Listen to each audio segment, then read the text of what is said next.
ফিলিস্তিন পুরাটা ক্রুসেডারদের হাতে গেলেও আসকালান তখনও শিয়াদের দখলে। আসকালান কাদের দখলে?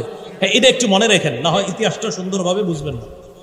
তাহলে ওই চ্যাপ্টারটা রাখেন যে ফিলিস্তিন ক্রুসেডারদের দখলে বা খ্রিস্টানদের দখলে, তবে আসকালান নামক শহরটা তখনও মুসলমানদের দখলে। মুসলমান বলতে শিয়াদের দখলে। 541 হিজরিতে ইমাম উদ্দিন জেনকি শহীদ হয়ে গেলেন। তার 4 জন পুত্র সন্তান ছিল। এই 4 জনের 2 জনের বিখ্যাত নাম মনে রাখবেন। একজনের নাম নুরউদ্দিন, আরেকজনের নাম সাইফুদ্দিন। তিনি ইতিহাসে নুরউদ্দিন জঙ্গি রহমতুল্লাহ আলাইহি। তার নামও নুরউদ্দিন জেনকি। আর আমরা চিনি ওই যে জিহাদের ময়দানে লড়াই করতেন, জিহাদকে জং বলা হয়, জন্য বলা হয় নুরউদ্দিন জঙ্গি রহমতুল্লাহ। কার ছেলে? ইমাম উদ্দিনের ছেলে। 2 ছেলে, একজন নুরউদ্দিন আর একজন সাইফুদ্দিন। এই 2 ছেলে বাবার অসমাপ্ত কাজ সমাপ্ত করতে লাগলেন। 545 হিজরি পর্যন্ত বিভিন্ন ক্রুসেড সাম্রাজ্যগুলা এই নুরউদ্দিন রহমতুল্লাহ আলাই একের পর এক আবার মুসলমানদের দখলে আনতে লাগলেন। সুবহানাল্লাহ। বলেন তো, ফিলিস্তিনের একটা এলাকা ক্রুসেডাররা দখল করতে পারে নাই, তখনও কি নাম? আসকালান। ঘটনাচক্রে 548 হিজরিতে ক্রুসেডাররা আসকালান শহরটাও শিয়াদের কাছ থেকে দখল করে নিয়ে যায়। দখল করার পর শিয়ারা তখন সাহায্য চাইল।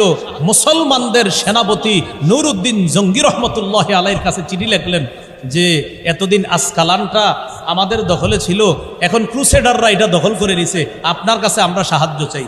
নুরউদ্দিন রহমতুল্লাহ আলাইহির আকীদা ছিল স্বচ্ছ, তিনি শিয়াদের আকীদায় বিশ্বাসী ছিলেন না। কিন্তু তিনি দেখলেন খ্রিস্টানরা যেহেতু মুসলমানদের বিরুদ্ধে, তাই তিনি বিষয়টা গুরুত্ব সহকারে নিলেন। কথাটা বুঝছেন নি? সাহায্য চাইল কারা? শিয়ারা। এখন উনি গুরুত্ব দিছে কেন? যে আসলে এখানে খ্রিস্টানরা তো শিয়াদেরকে মুসলিম মনে করে কি করছে, এখান থেকে সরাইছে। তাই নুরউদ্দিন জঙ্গি রহমতুল্লাহ আলাইহি বিষয়টা গুরুত্ব দিলেন। কত হিজরি? 548 হিজরি। 548 হিজরিতে নুরউদ্দিন রহমতুল্লাহ আলাইহি ফিলিস্তিনের দিকে মনোনিবেশ করলেন। তখন তার সামনে 2টা বাধা, একটা হলো দামেস্ক আর একটা হলো মিশর। ইতিমধ্যে উনি দামেস্ক বিজয় করলেন, বাধা রইল মিশর।